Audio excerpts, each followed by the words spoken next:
Salah satu wilayah paling terpencil dan tak ramah di muka bumi sedang perlahan dibentuk ulang. Di sepanjang Himalaya, jalan-jalan dibuka, bandara diperpanjang, dan sungai-sungai yang dahulu liar kini dibendung dan dialirkan ulang. Sekilas terlihat seperti pembangunan, tapi jika dilihat lebih luas, ini adalah perubahan kekuasaan yang sedang berlangsung. Dan pemain utamanya lagi-lagi adalah China.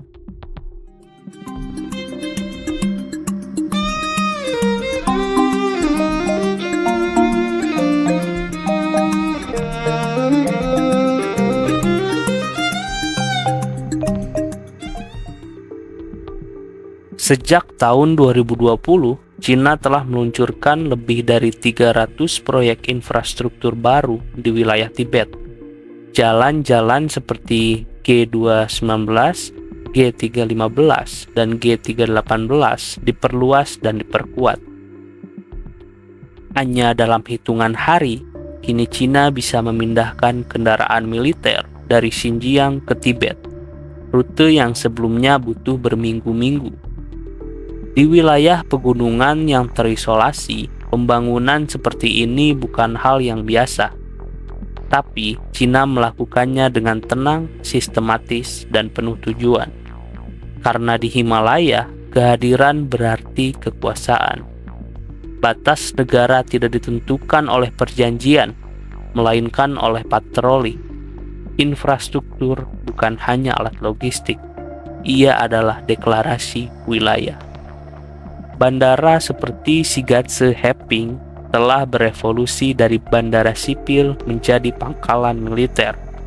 Dengan landasan pacu diperpanjang, helipad, sistem rudal anti udara, dan pesawat tempur J-11. Sebagian besar pembangunan ini adalah infrastruktur dual use, artinya bisa digunakan untuk sipil dan militer. Tapi lokasi-lokasinya sangat strategis. Banyak yang berada hanya puluhan kilometer dari line of actual control, garis de facto yang memisahkan Cina dan India. Cina juga memperluas bandara di Ngari-Gunsa, Sanlong, dan bahkan lebih jauh di utara di Yarkand dan Shahkurgan.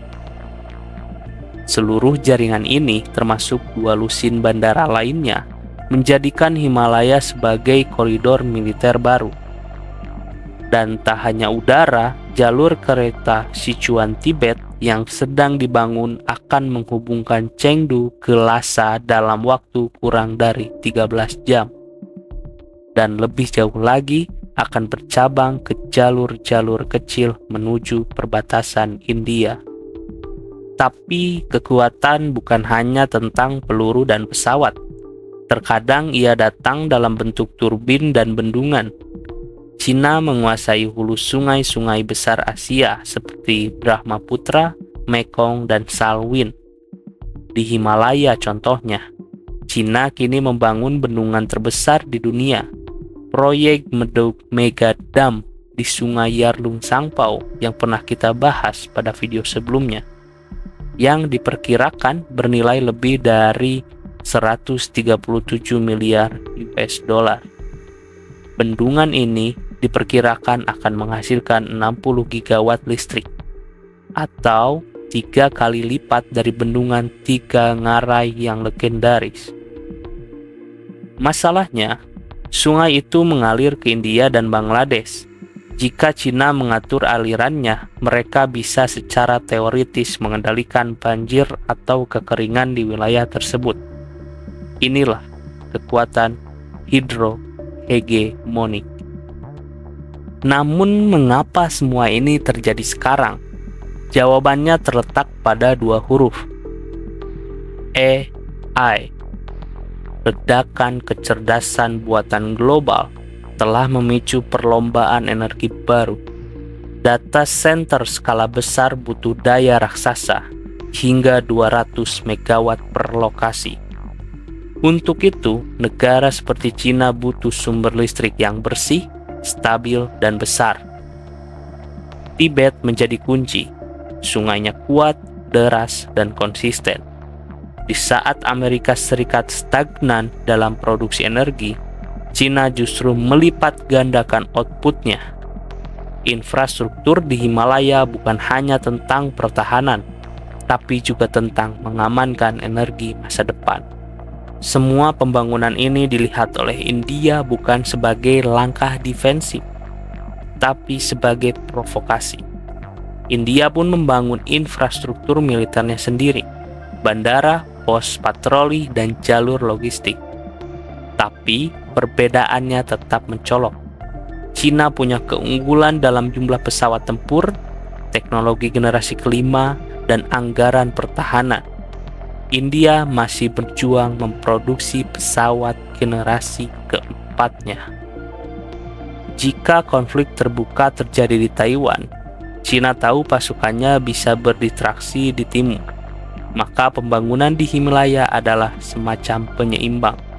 Sebuah pesan, bahkan jika kami sibuk di timur, Barat tetap aman. Di mata Beijing, semua ini adalah strategi pencegahan. Tapi di mata New Delhi, ini adalah ancaman. Dualitas persepsi inilah yang membuat Himalaya menjadi teka-teki geopolitik.